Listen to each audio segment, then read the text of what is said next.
Hello, and welcome to my channel, Divine Disclosures. In this video, I'm going to be giving my testimony. Not my Christian testimony, but a testimony of something that happened to me when I was about 12. Yes. Now, this is a warning. This video is not a happy testimony. This is a video about abuse of the most barbaric kind that most of you cannot imagine because you've never heard of such abuse. Some of you have. This information has been getting out a lot in the past 10 years. I've known about these types of subjects for a long time because I was very interested in studying the victims. I had a heart for them, and I did not know why until God started allowing some blocked memories to come forth in my mind. And He counseled me through these memories and explained to me what was going on, because when you start remembering things like this, it comes in fragments and you don't really know what to make of it. But as with anything, when you pray and you seek the Lord, He will guide you to all truths. The truth about what really happened. The truth about why maybe something happened. And so I had a dream maybe 2 nights ago that was part of Him calling me to put this testimony out. Okay? So, like I said, warning, do not watch if you are sensitive. This may not be for everybody. I do want this video to be shared with people who specifically the people who feel that they are doing the world a favor by reporting parents of children to authorities, thinking that they are punishing those people who are their neighbors, or thinking that they are the savior of those children that are living such a horrible life. Now, I'm not saying that some of these children may be in abusive situations, but there's a solution to that. Okay? So I want everybody to keep that in mind while I give my testimony, because this is the product of people doing that very thing. Reporting that parents don't deserve their children and that they should be taken away and given to the state, like I was.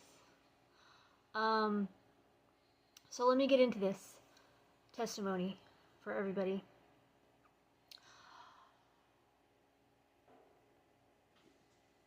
I was in a facility at the age of 12. I had been in many different places my entire life since birth.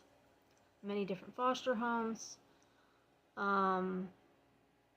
placement facilities, group home. So I was used to being in many different environments. This one was specifically supposed to help children from a psychological standpoint, which after going to this place I found out was complete BS.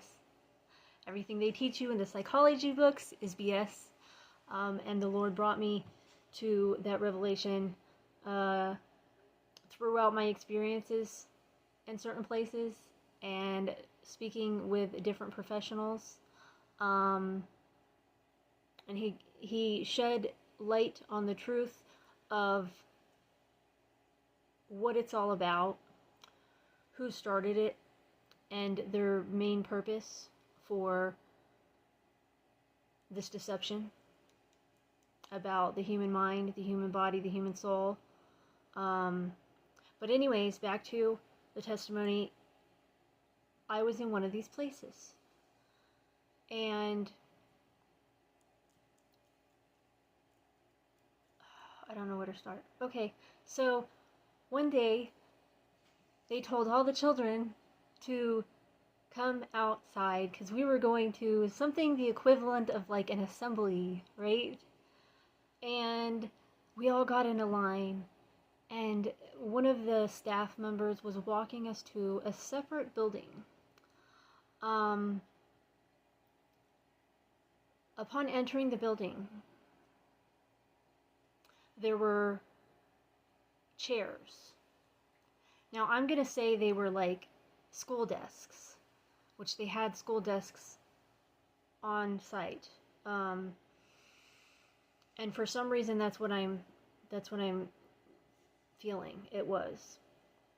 The details are not clear of every single little detail, because everything's fragmented, which is very normal. They set me in the chair, and some other people around me were sitting in the chairs. I remember I believe this lady was the first lady at the time that I was in this place. I'm not saying any names, but I will mention that it has been rumored that this person was hung at Gitmo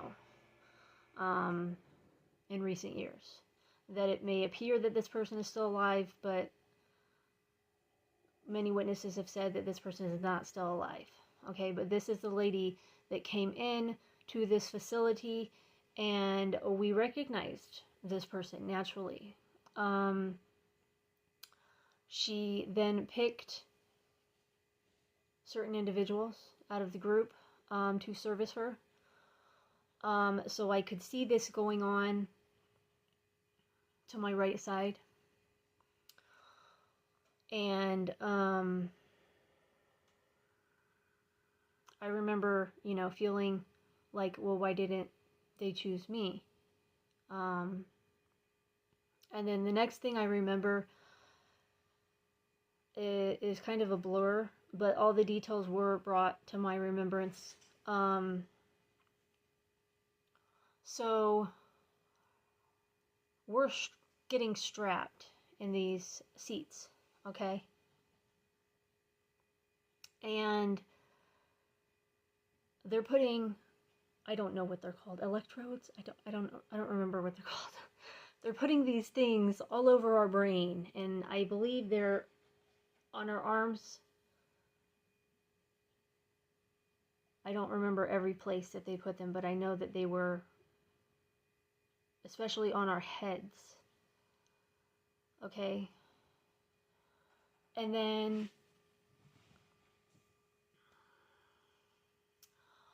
our eyelids, I don't know how they did it, but they were able to pull our eyelids to where, with some kind of device or something, to where we were not allowed to shut our eyes. Because they wanted us to continuously see what was going on in front of us. Okay? Then these things hurt. But like, we obviously were like, we don't want this, get these things off of us because they were causing pain. But it just happened so quickly. And then I remember it was dark all of a sudden. And the door to my left opens up. And this massive pig is carried in by certain individuals. Okay? Now,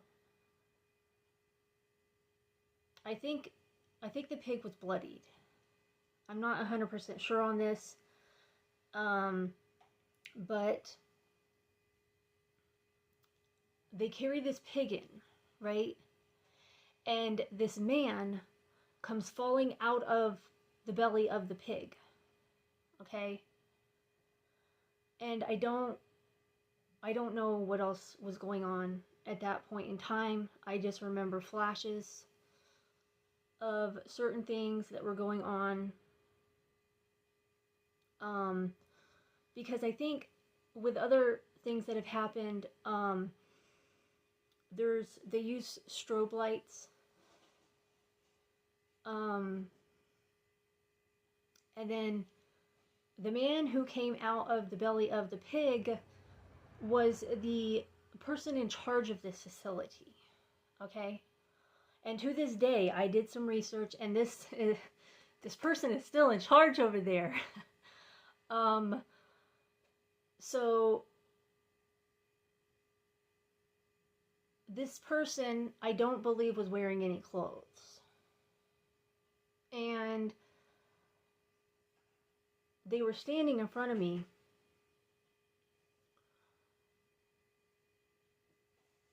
And he transformed into a reptilian. Okay? And this reptilian had a baby. And he was consuming this. And you couldn't look away because your head was stuck. Okay? And I don't remember very well, but I had a boyfriend in there. And he had the most beautiful blue eyes. And I remember seeing his eyes.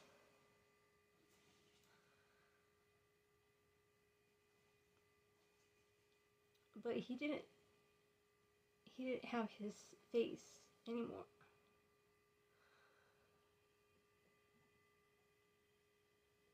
And the next thing I remember,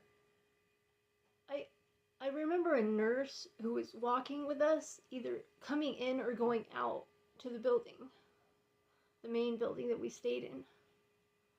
And she was saying, I'm sorry that I have to do this. I have to do it because they have my kids. And when I studied into the occult, I found out that's how they control the people. And so when we're walking out of the building, I remember seeing 3 boys hanging. And there were boys that stayed on the hallway that I was in, I believe. All 3 of them. They were friends, they were roommates. And the official story, well, I won't get into that right now.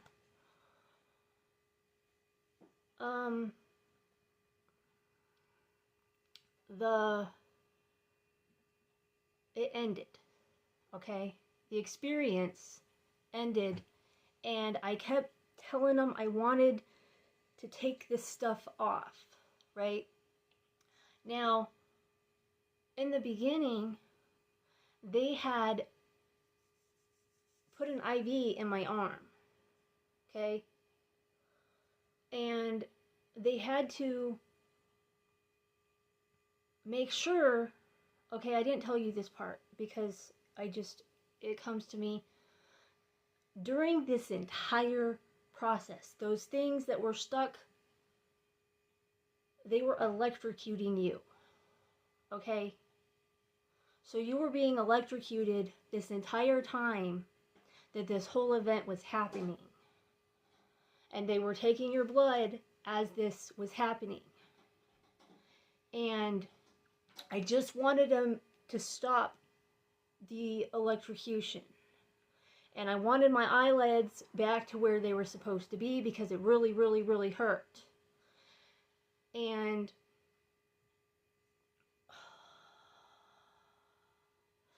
I believe the nurse said she had to take the blood because that's how they wanted it. And she couldn't turn them off, I guess, until she took the blood, the thing out of my arm to collect the blood, because they wanted the blood real fast. Okay? And then she started removing everything and turning it off, but there was a person before me, and she had to do that person first, so I just remember just really, really wanting it to stop, and the person beside me, was first in getting unhooked from everything. And so then we're walking out, and I see the boys hanging in the tree, and we walk back into the main building, and we all sit down in these chairs, and the staff member is telling us what happened. And I'm a truther my whole life, right? And I'm like, that's not what happened. Because they're trying to tell you a different story of what was happening. And I now know this after years of researching these things, because I had an interest in them, which now I know why. They tell you what happened, and it's the version of the flashy thing from Men in Black. The Lord revealed this to me many, many years ago, that is what the flashy thing is. It equals hypnosis, okay? So they're telling you a story, but you have to accept that story by your own will, right? And I was one of those people. No, I know what happened. I'm not giving in. I'm not giving up my memory and lying, okay? Because they're like, the police come by, these boys ran away. They didn't run away. I saw what happened to them, okay? And so I want to get back to my room. I want to not think about this. I want to change.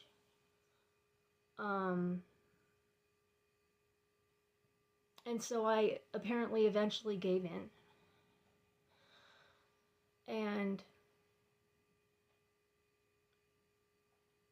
so for a certain period of time,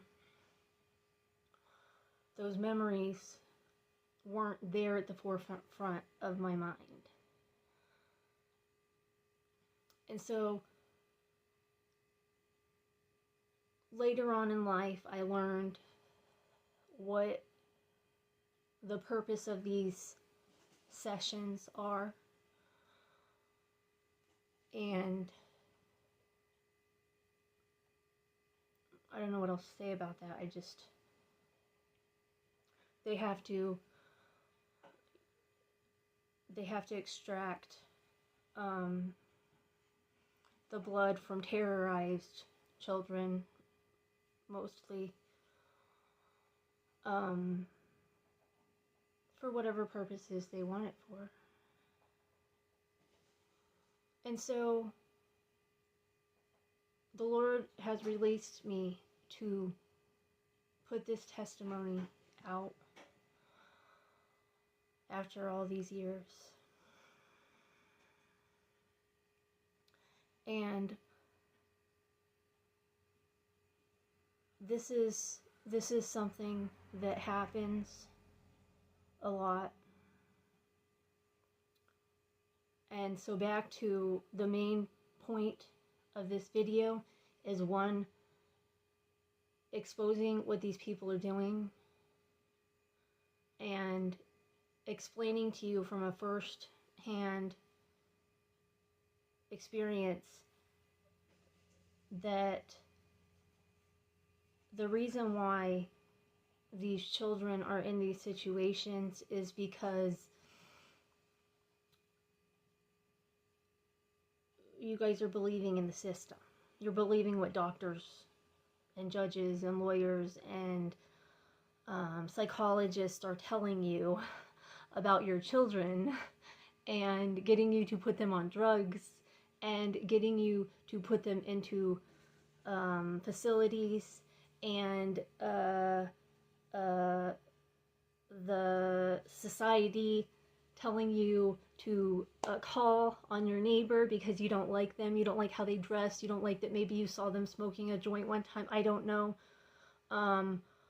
But whatever the problem is, this is what the children are going into. Besides all the trafficking and everything that's involved in all of these things, this is one of the darker things that happens, because, you know, we're just supply.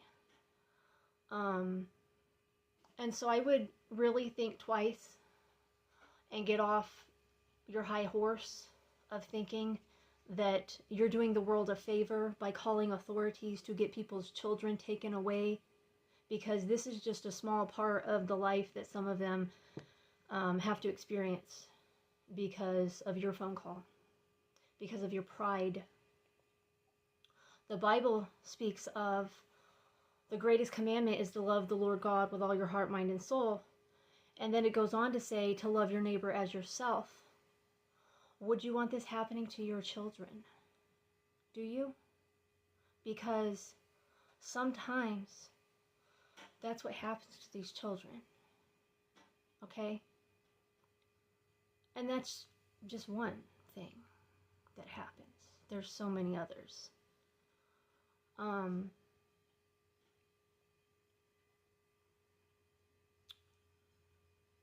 So, to follow the greatest commandment, you need to love your neighbor as yourself.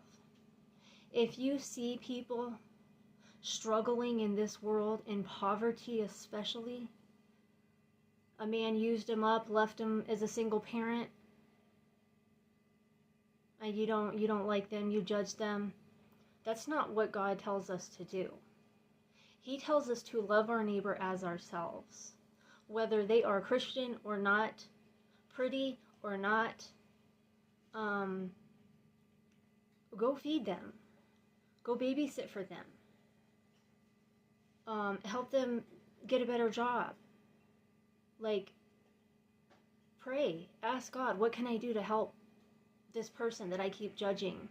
And that I feel like, you know, their children would be better off in the system that traffics them, the system that uses them for any resource they can get out of them.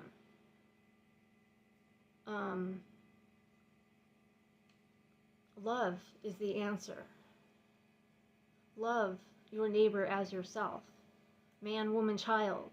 Love them as yourself. Would you want these things happening to you?